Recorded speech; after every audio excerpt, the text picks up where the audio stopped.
Entain is in the first year of ever having a people experience dedicated function. So far, we've operated a lot as a holding group, so a joint venture of 35 different brands that operated independently, had almost like this bottom-up decision with our technology, our experience, our ways of working. What we've done in the past year is actually shift that around and turn into a global enterprise. So we're on that journey of actually harmonizing what we mean by people experience. So I have only been with Entain for a year and 5 days now. So we're on that trajectory of building in what do we mean by people experience across a very complex organization that is just joining up and shifting across from being a group of organizations into being a global enterprise, in defining across our retail population, our technology, our digital, our multiple different type of brands that we own. What do we mean by unique people needs? How do we transfer those into our ways of working? And then how do we shift the people strategy to be able to respond to that? So part of what I wanted to talk to you today is a bit of the approach that we're taking into defining that strategy, and then how that strategy is going to create a portfolio of interventions, projects, programs for us. We are quite early on in our journey, so probably by September or maybe November of this year, we'll have some great success stories that we can turn into a case study. What we are at the stage at the moment is defining that overarching strategy and the vision of people experience across our organization, and then cascading that into the business with the type of interventions. So one of the things that Mihai asked me to talk about today was around some of the methodologies that will bring us into a holistic people experience. I wanted to get a bit of grasp from all of you of what do you think we mean by holistic people experience?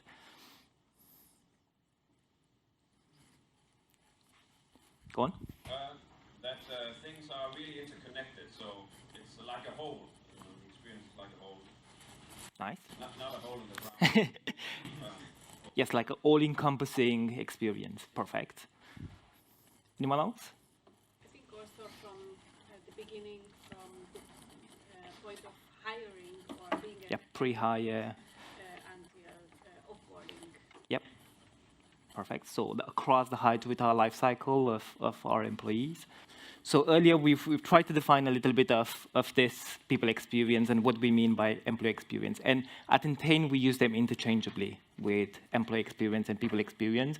But what we mean by that is what we mentioned earlier of not just like employees that have an employment contract with the organization, is anyone and everyone that dedicates their time, energy, and effort in support of the organization's mission, whether they are the family of our employees, whether they are contractors, whether they are partners, all of that is how do we create positive experience for people across work.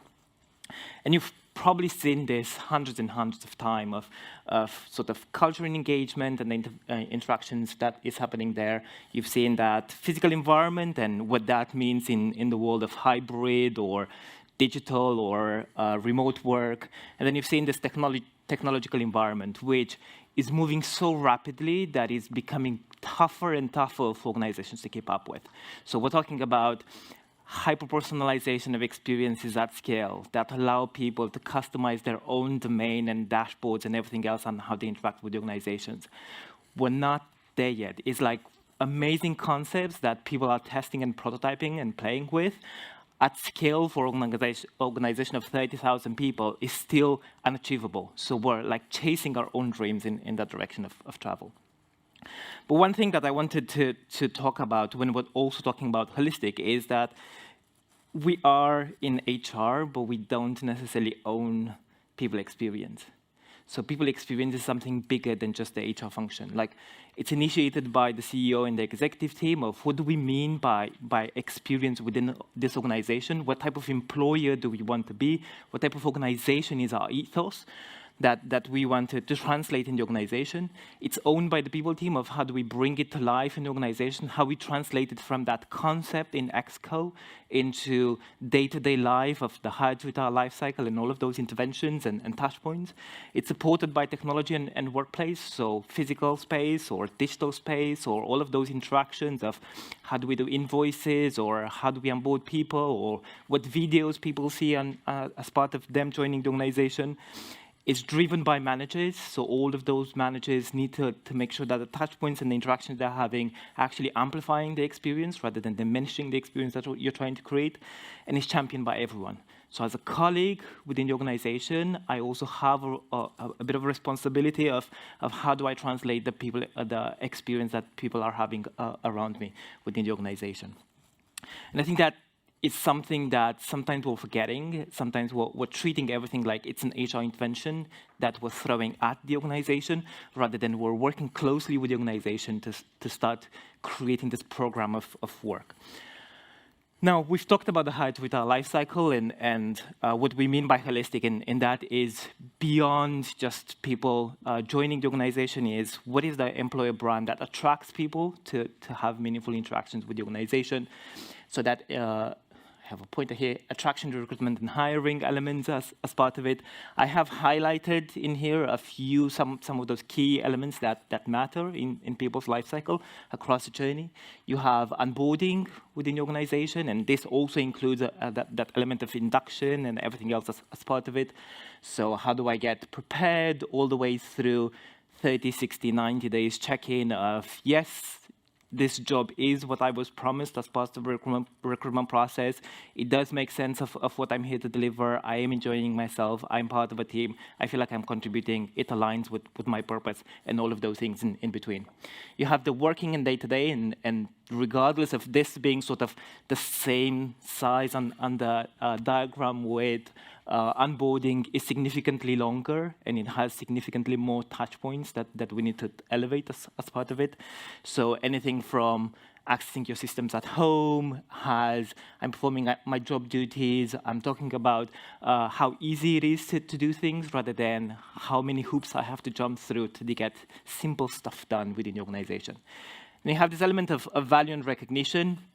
So this is also the pay and the contribution that I'm getting as an employee and as a person working for the organization, but also how I feel in regard to that. Do I get feedback? Do I feel like I'm contributing? Do I have clarity on how I'm contributing to organizational performance and how the organization rewards me for that contribution? And then you have this growth and progression of, is this like, what's my role here? Am I here for a 6 months engagement and that is all I care about the organization? Am I here to stay? Am I here as a portfolio career and understanding how this job will expand my horizons and take me elsewhere? Am I here because I'm enjoying this organization so much and I'm planning on staying for the next 15 years? And all of those different type of conversations that we're building into that growth and progression, as well as anything that you would mean by learning and development.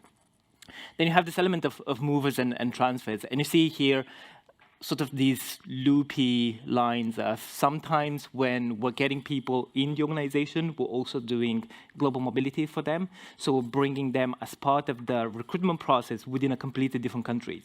So they have 2 different experiences that are overlapping at that moment in time, as well as before joining the onboarding. So this element of global mobility, of I'm also highly emotional as well, so I might be taking my whole family, my dog and everything else in a country I've never worked in before, where I don't know what my local grocery shop would look like, schools for kids or anything else. That is highly emotional, so a key moment that matter for individuals with some of those key elements within there. So onboarding into a new role, move to a new country and location, all of the package elements as part of it, as well as the transfer.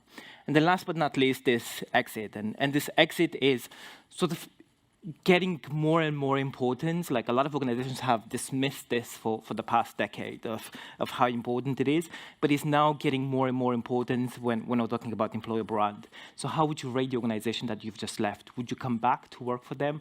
Even if your paths have not crossed at the moment, or you've been made redundant because your role no longer exists, is there a different opportunity that you will come back to the organization for? To give back that level of energy and everything that you've learned. So this is growing in importance, and I'm not sure if it's going to go as important as onboarding ever in the future, but it's becoming more and more important for organizations to have a bit of a community of alumni, so sort of people that have left the organization, and how they're progressing and feeding back into the organization. Now, this is a model that I've started developing, trying to think, maybe like 4 years ago. I was working for CAPD, which is the professional body for HR, L&D, and OD, predominantly in the UK, but then having arms across the world. Then moved into Capgemini and started refining on this piece of work. And now I'm leveraging that within the work that I'm doing. And it also anchors of how do we build people experience strategies at work. And we have 3 different stages as part of that. So the first one, and I'm going to explain that diagram as part of it. The first one is assessing and defining. So one, understanding where are we as an organization when we're talking about people experience. How can we understand across the hierarchy life cycle what are the type of sentiments and emotions we're creating for people. And when we're talking about people, we can cut them into different type of segments, whether it's generational, whether it's behavioral, whether it's what they do for work and department. Well, we can cut that information into different ways. But also, where do we want to be as an organization? What is our aspiration? Do we want to be an employer that pays a lot of money and treats that as almost like a potential element of we're not going to provide so many benefits, or an amazing, purposeful experience at work because we're paying 25% more than the market? Or do we want to create more of a purposeful organizations where people come for work regardless of how much we pay them? So almost like balancing some of those things. What is the type of organization that we want to create? And that gives you a bit of a gap of where are we today and the experiences that we're providing versus where we want to be in the future. But also what I've baked into that is where is the capability to be able to deliver that experience? And that is something that initially in my design I've missed completely of who is it that is delivering that experience? The line managers, the people teams, the exco, technology, workplace, all of those I've initially missed as part of that design.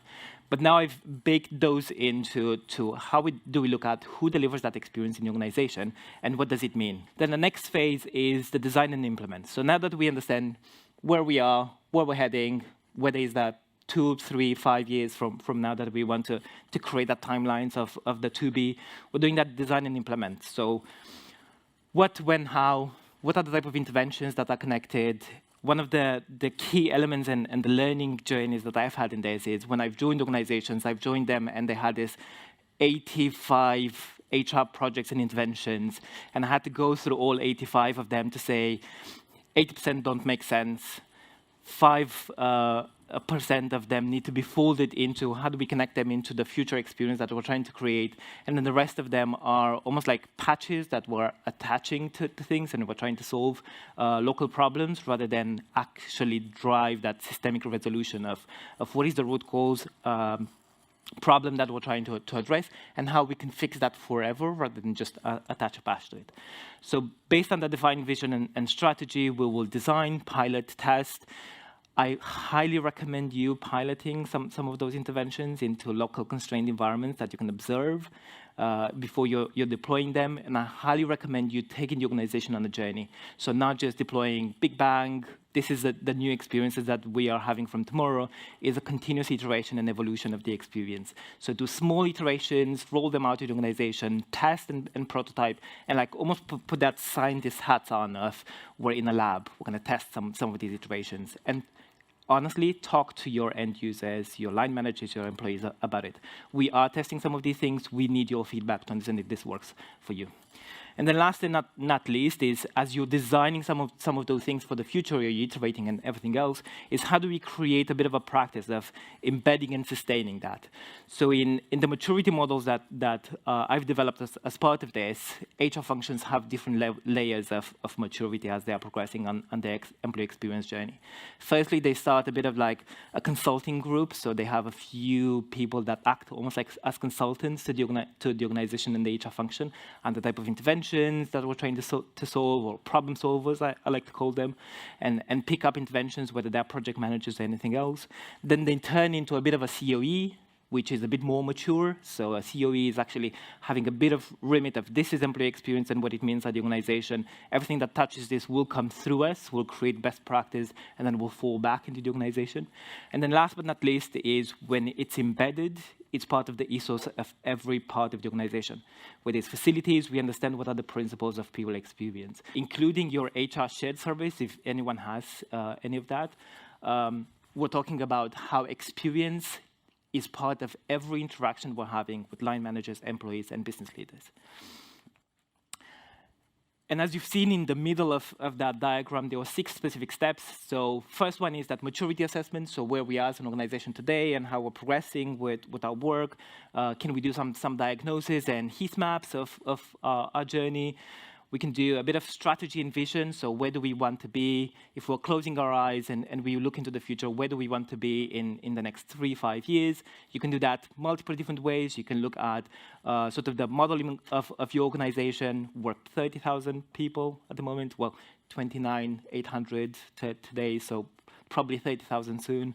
We want to be 50,000 in about 3 years' time. We're growing into completely different markets that we don't understand people's needs and cultural norms as well. So we'll be growing into that direction.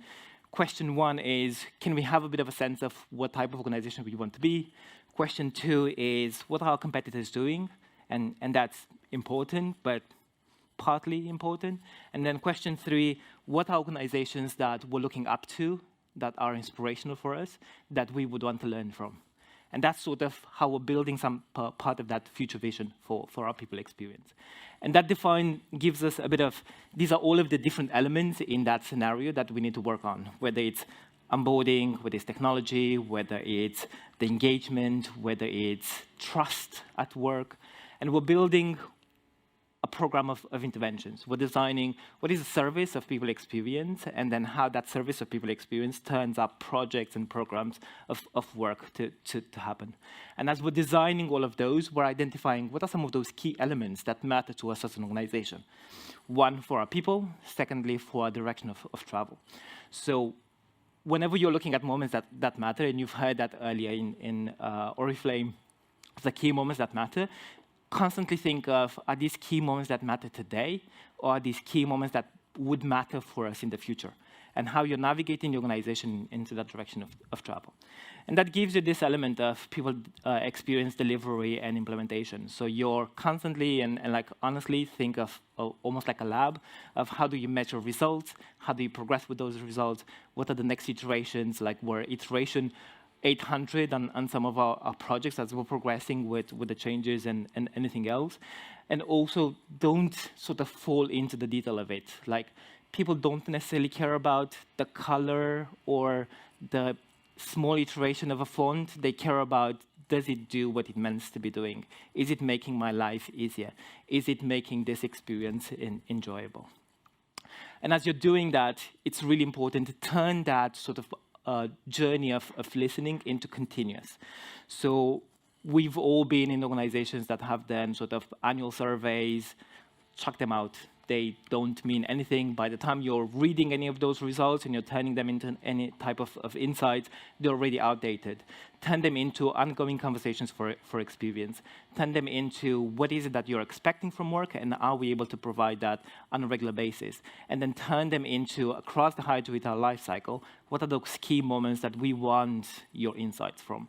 Is it onboarding? Is that 30, 60, 90 days? Is it part of the journey of you've just been promoted, how's your experience? Or you've just been rejected the promotion, how's your experience for that? Because all of those, regardless of outcomes, should turn into positive and meaningful experiences. Yes, I understood what is the rationale, why I wasn't promoted. Now I received the feedback, and I know what I need to do next. And then last but not least is how do you embed that people experience in ways of working? And this is working in partnership with other departments, is training and supporting them on the journey, is bringing them into the fold on type of work that you're trying to deliver. Now, in people experience, we've borrowed a lot of work from other departments. And these are some of the key elements that if you don't have people in your teams sort of understanding and working with these elements, these are the sort of top 5 that I actually recommend HR leaders to start building as part of the capability in their team. So first one is agile ways of working, and that's sort of fail fast and fail often. So what are the type of prototypes and tests that we can do? How are we changing the narrative? How we're gathering insights to steer the boat in the right direction? Second one is ethnographic methods of research. So we're all used to surveys and focus groups and that type of analysis, but we've never actually done proper ethnographic of sitting into the shoes of our employees, sitting with them as they are doing specific tasks to understand what is the emotion that we're trying to elevate as part of their journey. Third one is that human-centered design thinking, and I think you've heard about this a lot yesterday and this morning as well. So empathizing, defining, ideating solutions, prototyping those, and then test them and bring them to life in the organization. We've heard earlier about this system thinking. So think of a person in the ecosystem of a team, in the ecosystem of organization, in the ecosystem of societies. So how are we responding to the needs of those elements and the interconnected dots, so the pressures between them. And then last but not least is customer experience is significantly more advanced than people experience at the moment. There's a lot of lessons learned that we can pick up from them of where they test and fail or anything else that's a part of that. In Entain, what I'm currently doing is I'm poaching designers from customer experience to say, can you come and help us designing this journey and how people will interact with this new technology that we're bringing in? Thank you very much. Off you go back into your work, doing stuff for the clients, but you're coming in for 3 months to do stuff for employees. So we're leveraging sort of the same type of skills and capabilities to give people projects to be able to do that.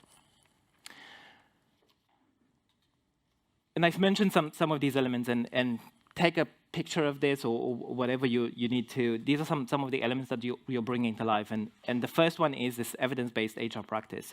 And a lot of times we're just doing things on the back of there's this best case study that's happening out there. It's not prototype tested or brought into the context of our organization. A lot of the things that we see out there of what Unilever does or what IBM does or anything else don't match who we are as an organization. We're not sort of technology advanced like that. We have 15,000 people working in retail that don't have access to regular technology, and they're using their own devices for work. So bringing the context of our organization, what are some of those elements that mean things to us as end users? What are within our organizations? What are some of those professional expertise that we can bring from SMEs? What are some of those key stakeholders of HR and business leaders of what we need? And then how do we bring some of that best practice case into the context of our organization? Then I've mentioned human-centered design approach. So this is you're defining some of those problems and what you're trying to solve. You're driving that research and you're turning them into insights. And then you're turning those problems into potential solutions. And you're prototyping and testing different ideas. And I think I have some examples of previous work that we've done. So we've done behavioral personas that I've mentioned earlier. So we're looking at what are the type of things that people broken down in the organization are doing day to day. What is their regular behavior? How do they interact with the organization? What are some of their expectations? And then how those expectations are changing over time. And as we've done that behavior personas, we also looked at pains and delights visualization.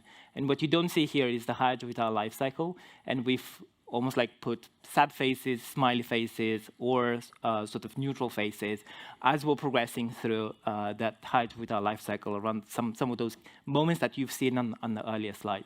So you see a lot of reds here. You see some greens here. And what that allows us to understand is, where is the experience broken completely, that is not actually providing the experience that we want to create, or where is that experience creating like segmentation targeted ways. So that experience might work for some, but not for everyone. And that allows us to understand, with creating some research insights of what's too complex, our technology is not where it should be. We're about 8 years behind where we should be as an organization with our technology when it comes to people experience. And create all of those insights that will actually allow you to define all of those interventions into the future. And as you're working through that, you're identifying your key moments that matter. And I've liked sort of the Oriflame approach to creating connection, creating purpose, and all of those elements as part of it. What we're doing here in Key Moments That Matter is we're asking people, what are the type of things that matter to you the most in a day-to-day life? And surprisingly, we're identifying a lot of key moments that matter that are almost at the bridge between work life and personal life. So things of, I'm going on maternity, which is a highly emotional stage. I want to understand how the organization will be changing and will be supporting me as part of this journey. Or I want to take a sabbatical, and I'm feeling like I'm leaving my colleagues behind, and they might be disappointed because I'll be off for a year, but I really want to do that for myself. So those are some of those key moments that matter, that in the past we haven't necessarily identified, but now we're focusing more and more on. You'll obviously find the regular ones, sort of onboarding is a key moment that matter, that if you're set up for success as part of your initial journey, then you'll be fine for the rest of your work. And that also allows us to understand what is the experience that we're trying to create. And if we identified some of those key moments that matter, then we can prioritize what are some of those key journeys that we can iterate first. Now, what I normally say to organizations and to my organizations is, don't do all of this journey at once. Like, it's a massive uphill battle for you to change the full experience right with our lifecycle.